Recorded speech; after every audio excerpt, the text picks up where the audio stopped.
السلام علیکم دوستو یہ بات سرکاری طور پر منظر عام پر آ چکی ہے کہ برطانیہ اور فرانس پہلی جنگ عظیم کے خاتمے سے پہلے ہی سلطنت عثمانیہ کے حصے بکھرے کرنے پر اتفاقی رائے سے بندر بانٹ کر چکے تھے، یعنی سلطنت کا زوال 1923 میں خلافت کے خاتمے کے اعلان سے بہت پہلے ہی طے کیا جا چکا تھا۔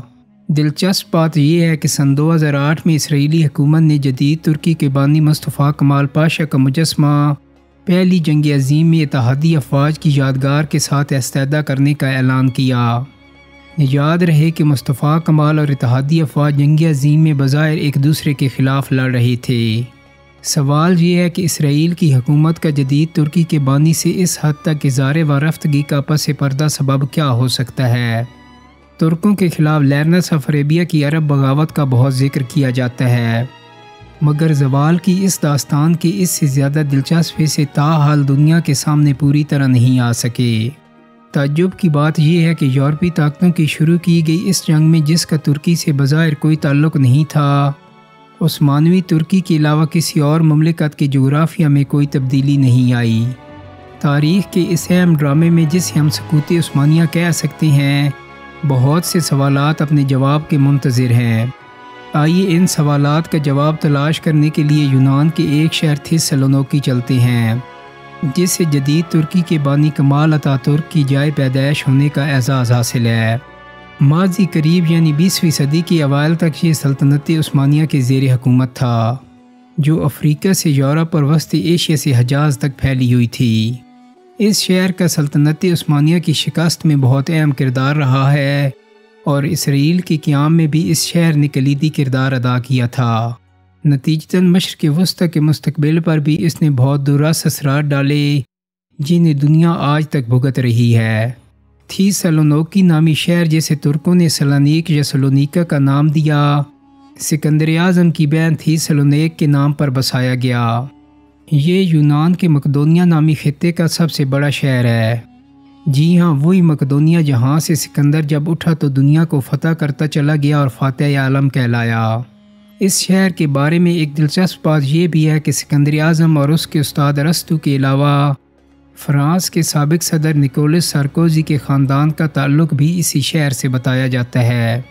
پہلی جنگ عظیم سے قبل ترک سلطان عبدالحمید دوم کو معزول کرنے والی ینگ ترک تحریک اسی شہر میں قائم ہوئی، اور ترکی کو پہلی جنگ عظیم میں دھکیلنے کا تباہ کن فیصلہ کرنے والے ینگ ترک کے قائدین انور پاشا، طلعت پاشا اور جمال پاشا کا سیاسی اور عسکری کیریئر طویل عرصہ اسی شہر سے وابستہ رہا۔ اسی طرح آرمینیائی نسل کشی میں بھی جس کا الزام حالیہ دنوں میں سلطنت عثمانیہ پر لگایا جا رہا ہے، یہ بھی جوان ترک کے دور حکومت میں ہی وقوع پذیر ہوئی، اور جمال پاشا اس کا براہ راست ذمہ دار بتایا جاتا ہے۔ سفارڈی یہودیوں کی تنظیم foundation for advancement and Sephardic studies and culture کی ویب سائٹ کے مطابق یہ شہر 1492 سے لے کر 1943 تک تقریباً 450 سال تک یہودی آبادی کا اہم ترین مرکز تھا، جس کے بعد دوسری جنگ عظیم میں دوسرے یورپی شہروں کی طرح یہاں کی یہودی آبادی بھی ہولوکاسٹ کے مظالم کا شکار ہوئی۔ ہم نے ذکر کیا ہے کہ اسرائیل کے قیام میں اس شہر کا براہ راست کردار رہا ہے۔ اسرائیل کا قیام ایک عالمی منصوبہ تھا جس کی کڑیاں یونان سے برطانیہ، مصر سے امریکہ اور استنبول سے حجاز تک پھیلی ہوئی تھیں۔ یہ مقصد حاصل کرنے کے لیے اس قوم نے صدیوں تک بھرپور پلاننگ کے ساتھ انتھک جدوجہد کی تھی، جبکہ ترک اپنی ناک کے نیچے ہونے والے تماشے سے بے خبر رہے، اور عربوں نے لارنس کے اکسانے پر ترکوں کے خلاف بغاوت کر کے خود فلسطین برطانیہ کے حوالے کرنے میں اپنا حصہ ڈالا۔ دوستو، آج ہم اس جدوجہد کے کچھ پہلو سامنے لانے کی کوشش کرتے ہیں۔ اس ویڈیو کے مندرجات کو سازشی تھیوری سمجھنے والوں کے لیے عرض ہے کہ اس کی تیاری کے لیے 100% یہودی ذرائع سے ہی مدد لی گئی ہے۔ سب سے پہلے ہم آپ کو یہ بتاتے ہیں کہ سلونیکا میں یہودی قوم کی آبادکاری کیسی ہوئی۔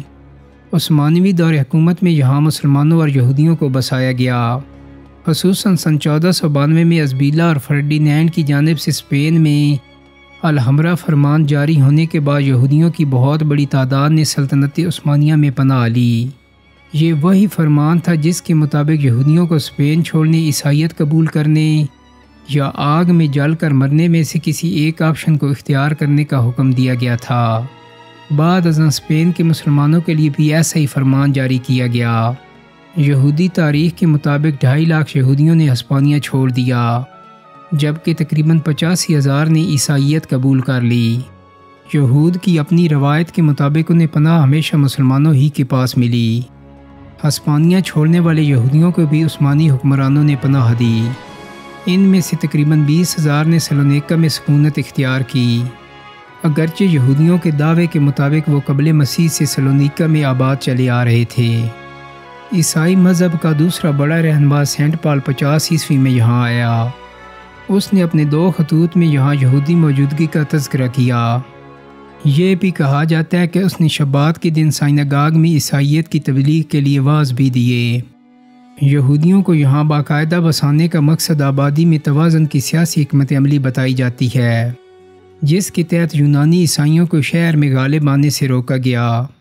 یہ حکمت عملی عثمانوی حکمرانوں نے اپنے تمام مفتوحہ علاقوں میں اپنائی، خصوصاً اس لیے کہ انہیں عیسائیوں کے مقابلے میں یہودیوں پر زیادہ بھروسہ تھا، اگرچہ دونوں کی حیثیت اسلامی قوانین کے تحت ذمی کی تھی۔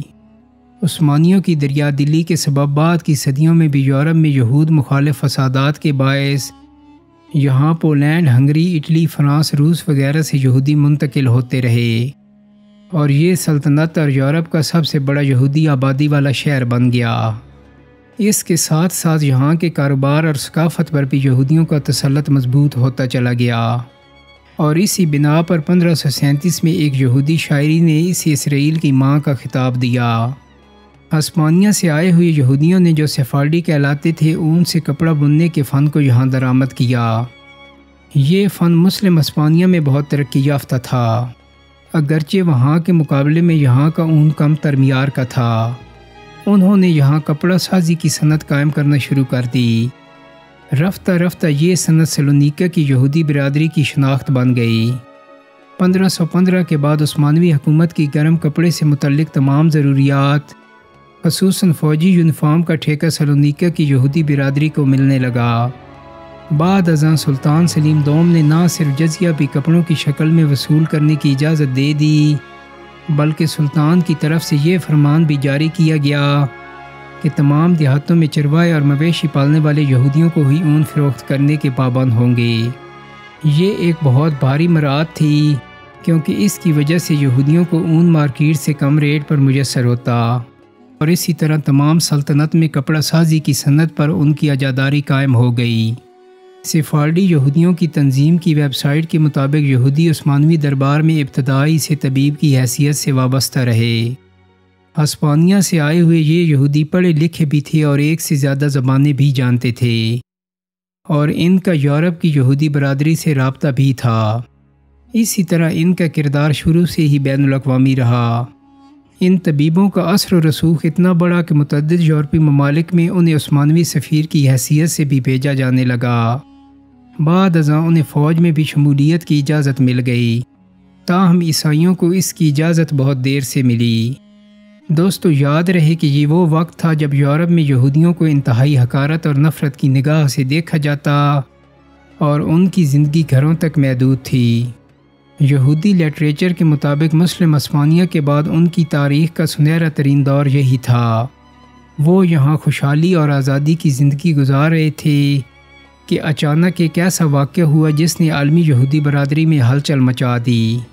یہود کی تاریخ پر متعدد کتابوں کے یہودی مصنف رائفل مینفریڈ لیمن کے مطابق 1655 میں موجودہ ترکی کے علاقے سمرنا ازمیر کے ایک یہودی عالم شباتی زیوی نے یہودی قوم کے مسیح ہونے کا دعویٰ کر دیا، جس کا یہودی اپنے مذہبی عقائد کے مطابق بہت عرصے سے انتظار کر رہے تھے۔ اس کا پیغام یروشلم سے سویڈن تک تمام یہودی قوم میں پھیل گیا۔ یہودی پورے یورپ سے اپنے اثاثے بیچ کر سمرنا پہنچنے لگے تاکہ وہ مسیح کے ساتھ یروشلم جا سکیں۔ ایک اور یہودی مورخ گروشوم شولم کے مطابق یہودی علماء کے لیے یہ ایک فتنہ تھا جس سے نمٹنے کے لیے انہوں نے ترک سلطان کی مدد چاہی، جس نے ابتداء میں تو سمرنا سے آئے ہوئے بعض یہودی ربیوں کی درخواست پر اسے قید کرا دیا، لیکن بعد میں اسے اپنے سامنے حاضر ہونے کا حکم دیا۔ اس موقع پر یہودی برادری خیال کر رہی تھی کہ مسیح سلطان کا تاج اتار کر اپنے سر پر رکھ لے گا اور یروشلم کو آزاد کرائے گا۔ لیکن وہ یہ دیکھ کے ہکا بکا رہ گئے کہ سلطان کے سامنے ان کے مسیحا نے اسلام قبول کر لیا۔ تقریباً 300 خاندانوں نے اپنے مسیحا کے ساتھ اسلام قبول کیا اور سلونیکا میں آباد ہو گئے۔ یاد رہے کہ سلطنت میں اس وقت بڑی تعداد میں یہودی اور عیسائی مذہبی آزادی کے ساتھ زندگی گزار رہے تھے، اس لیے یہ کوئی جبری مذہب کی تبدیلی کا واقعہ نہیں تھا۔ یہ افراد جنہوں نے اسلام قبول کیا، جیوش انسائکلوپیڈیا کے مطابق اسلام اور یہودیت کے درمیان ایک فرقہ بن گئے اور دو نیما کہلائے۔ یہ افراد عام لوگوں کے درمیان اسلام پر ہی عمل پیرا رہتے، لیکن اندر سے یہودی مذہب پر عمل پیرا رہے۔ انہوں نے عبادت کے لیے اپنی الگ مسجدیں بنائیں، جہاں یہ شروع میں عبرانی زبان میں ہی عبادت کیا کرتے۔ بعد ازاں انہوں نے اپنے بچوں کے نام بھی مسلمانوں جیسے رکھے اور انہیں اسلام کی تعلیم بھی دلائی۔ یہ آپس ہی میں شادیاں کرتے اور کبھی مسلمان معاشرے میں ملے جلے نہیں۔ بعد ازاں انہوں نے سماجی طور پر دوبارہ سلونیکا کے یہودیوں کے ساتھ تعلقات استوار کر لیے، جن کا ان کے ساتھ رویہ ہمدردانہ تھا۔ یہودی ذرائع انہیں خفیہ یہودی قرار دیتے ہیں۔ دو نیما نامی اس خفیہ یہودی کمیونٹی نے سلطنت عثمانیہ کو بری طرح نقصان پہنچایا۔ یہ کمیونٹی دوسرے یہودیوں کے ساتھ مل کر سلونیکا کی سماجی، ثقافتی اور کاروباری منظرنامے پر حاوی رہی، اور کچھ مزید یہودی بھی بظاہر اسلام قبول کر کے اس کا حصہ بنتے رہے۔ سرکاری طور پر یہ مسلمان ہی شمار کیے جاتے، ان میں سے کچھ افراد حج بھی کرتے۔ سلونیکا میں یہودی اکثریت کی وجہ سے شبات کے دن کاروبار موقوف رہتا، مگر دو نیما کام بھی کرتے اور کھانا بھی پکاتے۔ ان میں دولت مند تاجر بھی تھے اور بینکر بھی، متوسط طبقہ سے تعلق رکھنے والے بھی تھے اور دانش مند علماء، صحافی اور قانون دان بھی۔ 19ویں صدی تک یہ دو نیما اسلامی معاشرے میں بھی نفوذ کر گئے۔ ہر دو نیما کے دو نام ہوتے، ایک یہودی اور دوسرا ترکی۔ 19ویں صدی کے آخر میں سلونیکا میں committee of union and progress کے نام سے ایک تحریک وجود میں آئی، جو بظاہر سلطنت عثمانیہ میں اصلاح پسند تحریکوں کا ایک گروپ تھی۔ یہ تحریک عرف عام میں جوان ترک کہلائی۔ جوان ترک کے متعدد عہدیدار انقلاب سے پہلے اور بعد باقاعدہ سلطنت عثمانیہ کے تنخواہ یافتہ تھے، اور ان کی خفیہ میٹنگز فری میسن لاجز میں ہوتی تھیں۔ ان میں متعدد فرانس کے تعلیم یافتہ بھی تھے۔ ان کی 2 ابتدائی کانفرنسیں پیرس میں ہی منعقد ہوئیں۔ ان کا نعرہ تھا آئین کی بالادستی، مذہب کو سیاست سے الگ کرنا، اور ترک قومیت کے علاوہ ترکی میں مغربی طرز کی اصلاحات متعارف کروانا، مختصراً ترکی کو ماڈرنائز کرنا یا جدیدیت سے متعارف کروانا۔ 1908 میں سلونیکا ہی کو ہیڈ کوارٹر بنا کر فوجی بغاوت کے ذریعے جوان ترک انقلاب کے ذریعے یہ تنظیم مملکت کے سیاہ و سفید پر حاوی ہو گئی۔ بعد ازاں سلطان کو معزول کر کے اس کے نوعمر بیٹے کو تخت پر بٹھا دیا گیا۔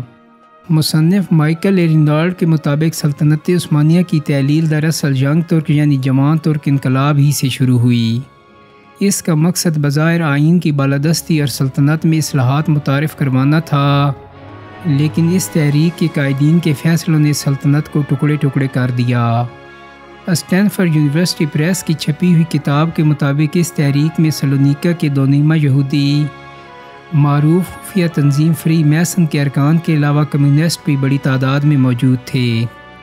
دوستو، آپ کی آسانی کے لیے ہم مختصراً بتاتے ہیں کہ فری میسن ایک عالمی تنظیم ہے اور یہودی برادری کا اس پر غیر معمولی تسلط بتایا جاتا ہے۔ یہ دنیا میں بڑی بڑی سازشوں اور خفیہ تبدیلیوں کا درپردہ سبب رہی ہے۔ 19ویں صدی کے اواخر میں ویانا کے ایک یہودی صحافی تھیوڈر ہرزل نے یہودی ریاست نامی کتابچہ تحریر کیا، جس میں یورپ کے یہود مخالف فسادات کے پس منظر میں یہودی قوم کے لیے ایک علیحدہ ریاست کے قیام کو ضروری قرار دیا۔ تھیوڈر ہرزل 3 مرتبہ استنبول آیا۔ آخری دفعہ 1901 میں اس کی ملاقات سلطان عبدالحمید سے ممکن ہوئی۔ متعدد ذرائع کے مطابق ہرزل نے سلطان کو فلسطین کے بدلے سلطنت عثمانیہ کا سارا قرضہ یہودی بینکرز کے ذریعے ادا کرنے کی پیشکش کی، جسے سلطان نے مسترد کر دیا۔ اسرائیلی اخبار ہارٹرز کے ایک مضمون کے مطابق آرمینیائی نسل کشی میں بھی ہرزل کا براہ راست کردار رہا ہے، لیکن یہ ایک الگ موضوع ہے۔ دوستو، یاد رہے کہ یورپ کا مرد بیمار کہلانے والا ملک ترکی 1850 تک یورپ کا واحد ملک تھا۔ جسے کبھی قرضہ کے لیے بیرونی دنیا سے رابطہ کرنے کی ضرورت نہیں پڑی تھی، جبکہ یورپ کی تمام نو آبادیاتی طاقتیں 15ویں اور 16ویں صدی سے یہودی بینکرز کی قرض خواہ تھیں۔ لیکن کریمیا کی جنگ اور بعد کی دوسری مہمات کے دوران 19ویں صدی کے اواخر میں عثمانوی سلطنت قرض دار ہو گئی اور یورپی طاقتوں کو اس کے اندرونی معاملات میں مداخلت کا موقع مل گیا۔ یہودی بڑی تعداد میں اس وقت محل میں اور حکومت میں بڑے بڑے عہدوں پر کام کر رہے تھے۔